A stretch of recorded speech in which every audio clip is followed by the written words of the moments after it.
så skal vi også huske hælen.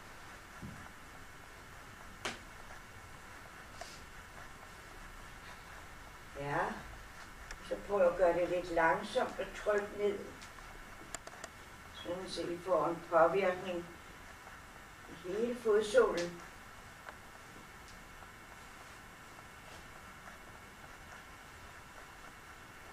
Ja, og så står vi med parallelle fødder. Og så prøv lige at mærke forskellen. Om der er nogen forskel på det ben, I har rullet, og det andet. Det er forhåbentlig varmere, og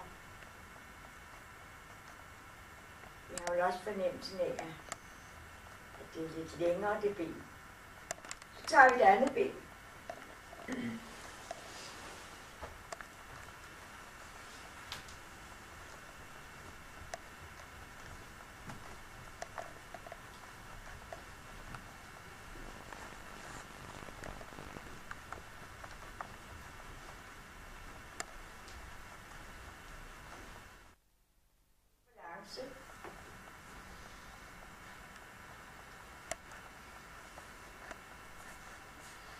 Og så svinger vi en lille smule frem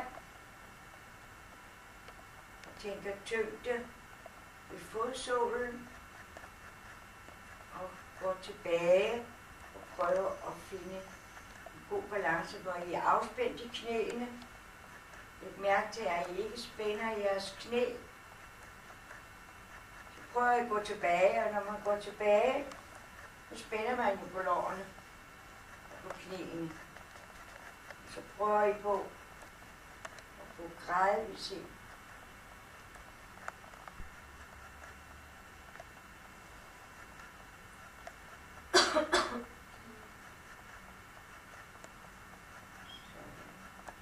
Og vi ryster fødderne lidt.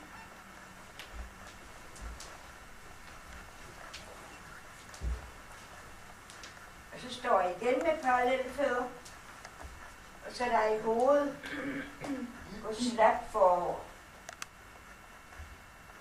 Og hovedets tyngde trækker kroppen ned.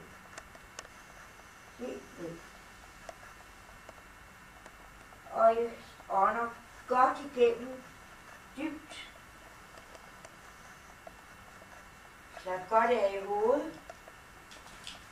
Helt løs i nakke og hals. Ja.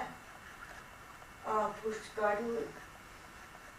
Så sender vi alle vores tanker ned til fodsålen og skubber os langsomt op. Og så ruller I langsomt op.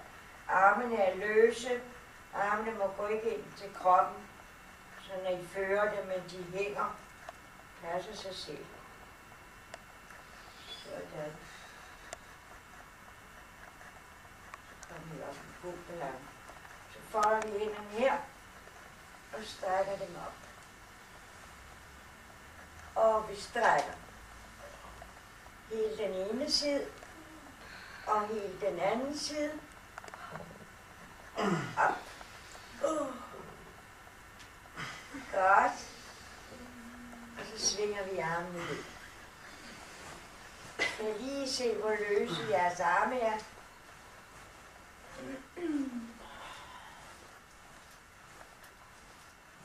Og vi pendler af. Sådan. Og pause. Så lægger vi rullerne til side, og så skal I være